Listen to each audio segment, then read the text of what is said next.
Bonjour, je me présente Ariat Lamia, orthophoniste, productrice et animatrice de cette émission podcast de Voice of Ortho.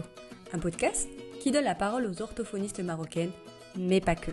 Hello les orthos et bienvenue dans ce nouvel épisode de The Voice of Ortho, saison 2. Avant de commencer notre épisode, n'oubliez pas de vous abonner et de laisser un petit commentaire après avoir écouté ce podcast. Cela permet d'avoir un peu plus de visibilité sur YouTube et surtout de toucher un public un petit peu plus large. Donc je vous remercie infiniment pour votre soutien. Et c'est parti pour notre épisode d'aujourd'hui. Le sujet d'aujourd'hui est donc quand est-ce qu'il faut mettre fin à une prise en soin orthophonique. Cela peut avoir l'air relativement simple et naturel, mais en fait, à force de pratiquer, de recevoir des prises en soins, des fois on est un petit peu dépassé, on ne sait pas trop où est-ce qu'on en est. Du coup, on va essayer de remettre ça en ordre dans cet épisode-là et essayer de vous donner quelques conseils, recommandations que vous pouvez mettre en pratique pour avoir plus de visibilité et notamment pouvoir répondre à cette question qui revient très souvent avant même de commencer notre prise en soins. Il a besoin de combien de séances ? Autant qu'orthophoniste, généralement, on arrive parfaitement à déterminer si le patient a besoin d'une prise en soin orthophonique ou non. On effectue une anamnèse, un bilan orthophonique, un projet thérapeutique et on commence le travail. Mais la question, comme je vous l'ai dit auparavant, elle revient souvent. Il a besoin de combien de séances ? Comme vous le savez, on travaille avec des êtres humains. Pas mal d'enfants dans notre population au niveau des patients. Il est donc difficile de déterminer le nombre de séances nécessaires. Mais on peut donner une fourchette. Mais cela encore varie. Est-ce qu'on est dans une prise en soin orthophonique pour des difficultés ou pour un trouble ou pour maintenir une compétence le plus longtemps possible, notamment s'il s'agit d'un trouble neurologique dans le cadre d'une déficience. C'est une question tout à fait légitime que les parents ou le patient nous posent. Et il est très important de pouvoir y répondre. Mais comment y répondre ? En fait, ce qu'il faut proposer aux patients ou à la famille, leur expliquer que déjà il faut qu'ils comprennent la différence entre un trouble et une difficulté, mais aussi les objectifs sur lesquels on vise. Donc moi généralement je pose cette question-là à la famille ou aux patients. Pourquoi vous êtes là aujourd'hui ? Quel est votre objectif ? Qu'est-ce que vous aimeriez être capable de faire ? Qu'est-ce que vous attendez de cette prise en soin ? Et des fois, c'est pas forcément évident. Ce qu'on nous demande, c'est relativement global. J'ai envie qu'ils puissent communiquer, j'ai envie qu'ils parlent, j'ai besoin d'être capable de lire, je veux pouvoir écrire sur le tableau comme mes camarades. Et en fait, c'est ça qui va déterminer le nombre de séances qu'on va effectuer, c'est par rapport aux objectifs.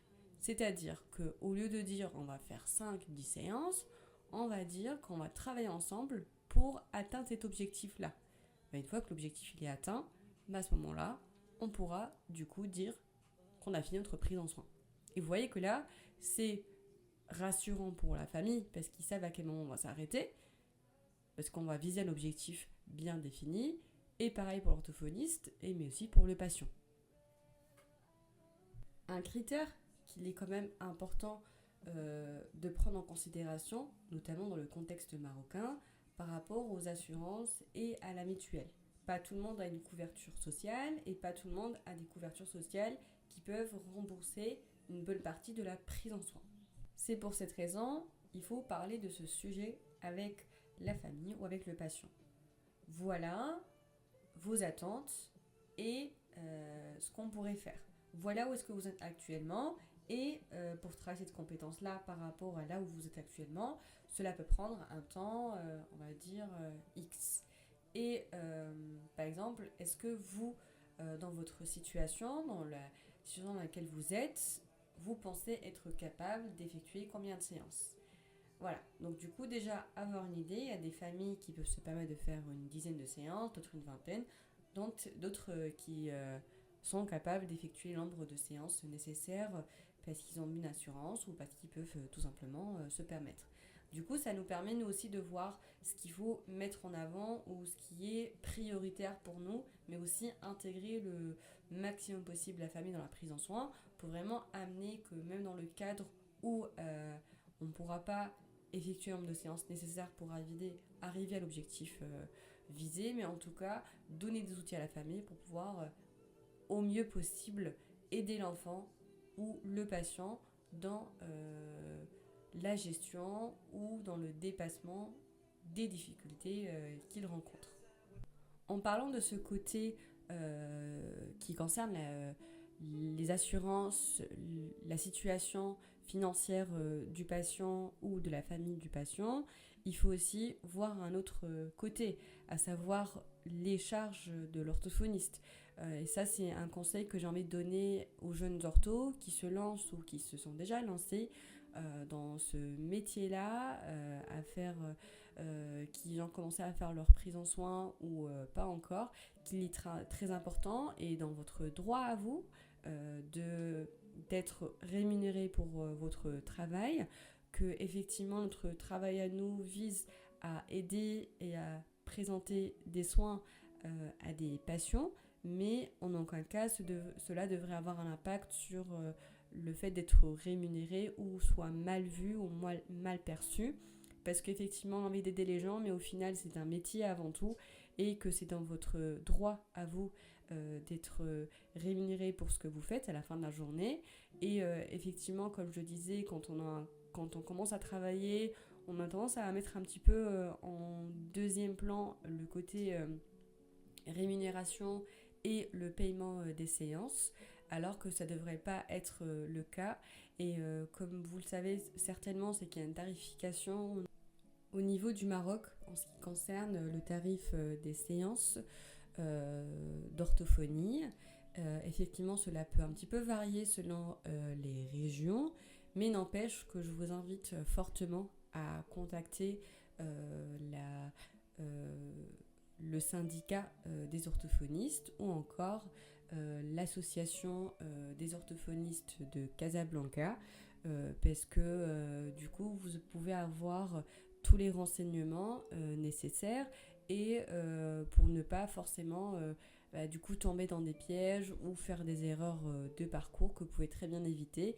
Donc allez demander, vous avez le droit de poser des questions, c'est pas mal vu, c'est au contraire, c'est le rôle de du coup tous ces groupes qui se créent pour notamment essayer au maximum de transmettre l'information, que cela n'impacte pas en tout cas le statut et le métier d'orthophonie.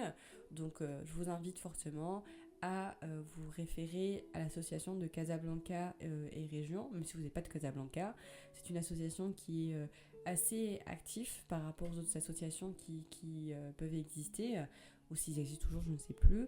Mais en tout cas, allez poser vos questions, renseignez-vous pour justement pouvoir avoir les informations nécessaires et du coup éviter des petites erreurs de parcours qui peuvent vraiment impacter du coup votre carrière. Je vais vous embêter un tout petit peu avec l'approche OBP, mais en tout cas, je trouve que cela vraiment va avoir un impact positif sur votre prise en soin et notamment pouvoir avoir plus de visibilité sur les objectifs, où est-ce que vous en êtes. Et du coup, c'est beaucoup plus simple de savoir un tout petit peu combien de temps cela peut vous prendre. Parce que quand on utilise ce type d'approche, ce qui est vraiment va avoir un impact important sur la durée ou sur l'évolution tout simplement du patient, dans ses capacités d'apprentissage. Donc un patient qui arrive à assimiler et à généraliser un comportement et à le mettre en place, mais surtout à l'apprendre, va avoir un impact positif sur le pronostic. Donc plus la personne arrive à apprendre de manière fluide, facile et à généraliser des compétences, le pronostic sera positif. Plus je vais m'attarder pas mal de séances sur un même objectif, cela peut prendre des semaines. Cela dépend notamment à quelle fréquence je vais voir mon patient, mais en tout cas c'est ça ce qui est vraiment le plus important pour nous à prendre en considération, sont les capacités d'apprentissage du patient et à quel point il est capable de généraliser ces compétences-là. Et encore une fois, ce qui joue aussi un rôle, c'est l'intégration de la famille, de l'entourage qui peuvent aider notamment le patient, mais aussi à quel point notre patient est investi et vraiment une part entière de la prise en soin. Parce que l'approche EBP, elle place le patient vraiment au centre de la prise en soin, qu'importe son âge, qu'importe ses difficultés ou son trouble. Et effectivement, ce qu'il faut, comme je l'ai dit auparavant, expliquer à la famille la différence entre les deux et de comprendre qu'effectivement, dans le cas d'une difficulté, cela va durer un petit peu moins longtemps au niveau de la prise en soin qu'une personne qui présente un trouble, et que nous, ce qu'on va chercher, c'est pas de rendre cette personne, entre parenthèses, normale, mais c'est de chercher au maximum l'autonomie de communication sur le plan du langage écrit ou sur le plan du langage oral. Donc si on a un patient qui a une dyslexie, à savoir un trouble spécifique d'apprentissage avec un déficit de la lecture ou bien une dysorthographie, déficit de l'orthographe, il faut prendre en considération qu'il sera toujours dyslexique, dysorthographique. Ce n'est pas parce qu'on a fait des séances d'orthophonie qu'on ne le sera plus. Mais notamment, ce qu'on va chercher, nous, à faire, c'est de diminuer l'intensité ou la sévérité du trouble. De passer peut-être par une dyslexie sévère à une dyslexie légère. Il reste dyslexique. Mais il est en tout cas beaucoup plus autonome qu'une personne qui présente une dyslexie sévère. Même chose pour les troubles de la communication. Dans le cadre d'un handicap ou pas, il faut encore une fois faire comprendre qu'on ne va pas chercher à rendre cet enfant ou ce patient normal, mais on va chercher à maintenir certaines compétences, à les généraliser et surtout qu'ils soient capables de, comme je l'ai dit, les faire en dehors des séances d'orthophonie ou en dehors de la maison, qu'ils puissent communiquer avec toute personne, qui soit capable de se faire comprendre et de comprendre l'autre. Donc moi, une fois que je vois que mon patient, dans le cadre d'une difficulté de communication, de langage ou d'apprentissage également, une fois je sens que le déclic, et ça se sent quand le déclic il est là, que le patient arrive à faire les choses par lui-même, qu'il est quand même capable d'apprendre certaines choses, me ramène des choses extérieures aux séances d'orthophonie, je me dis peut-être que c'est le moment de faire une petite pause thérapeutique pour voir justement comment est-ce que l'enfant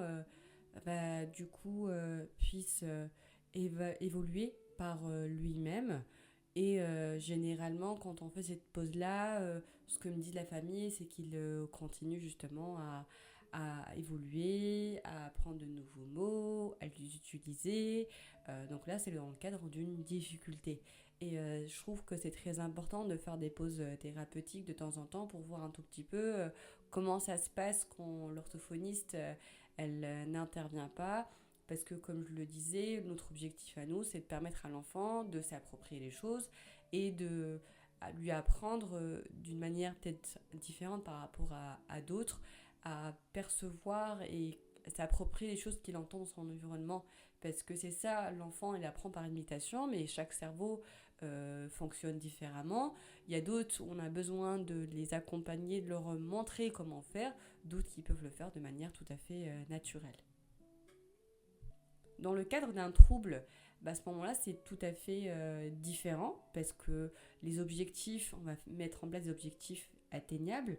On prend le cas peut-être d'un enfant qui présente une dyslexie sévère, qui est scolarisé en CE1 et qui n'est pas du tout lecteur. Donc notre objectif à nous, c'est pas à ce qu'il ait le niveau d'un jeune enfant de CE1, mais qui soit capable d'identifier et de reconnaître, lire les différents sons, capable de lire des mots, des tout petits mots, monosyllabiques, bisyllabiques, et on va surtout essayer de proposer une liste de mots fréquents et consistants.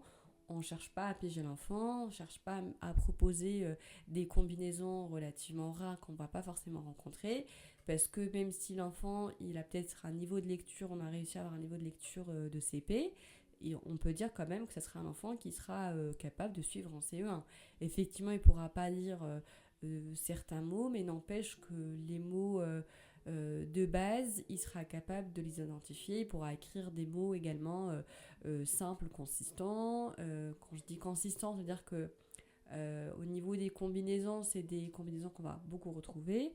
Par exemple, c'est très fréquent de rencontrer un PR, par exemple dans les mots, il y en a beaucoup, dans différentes positions, initiales, médianes ou finales. Donc on va vraiment viser sur ça. Et maintenant, avec l'IA, on peut facilement créer une liste de mots en se basant sur ces critères-là, aussi bien en lecture qu'en orthographe. Et ce qu'il faut garder en tête pour nous les orthos, mais aussi au dire aux parents, que généralement c'est beaucoup plus simple de mettre en place la lecture que l'orthographe, où là pour le coup c'est plus compliqué parce que plus l'enfant il avance dans son système scolaire, plus il va rencontrer différentes manières d'écrire un son et c'est là où ça va créer pas mal de soucis. Donc la prise en soin, plus elle se met en place à un âge relativement tôt, il n'y a pas des automatismes qui vont se créer, que si par exemple je reçois un jeune enfant avec des difficultés sévères, avec plutôt un trouble sévère du langage écrit, d'orthographie, niveau 6e, ça va être très très compliqué parce qu'il a vu des et différents, AI, ET, AIS, EST, ah bah du coup il sait pas du tout quoi mettre en fin de mot ou un E accent, il est perdu. Alors que si la prise en soin se met en place assez tôt, on va dire qu'on va avoir plus de chances de mettre en place de bons automatismes et pas avoir à gérer des automatismes qui ont été mis en place durant toutes ces années-là.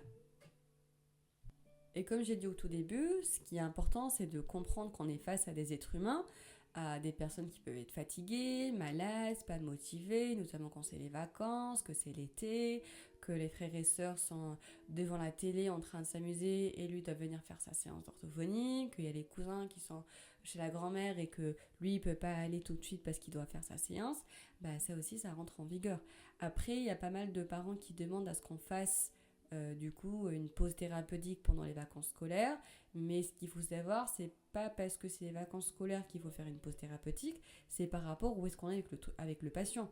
Est-ce que les acquisitions sont bien mises en place? Est-ce qu'on peut se permettre de faire une pause ou est-ce que c'est trop tôt? Parce que des fois, ça peut pas être possible de faire une pause d'un mois ou 2 mois parce que cela peut avoir un impact, notamment si les notions en question ne sont pas travaillées en dehors des séances d'orthophonie. Donc retour en septembre, ça peut être un petit peu difficile et il faut un petit peu limite reprendre dès le début.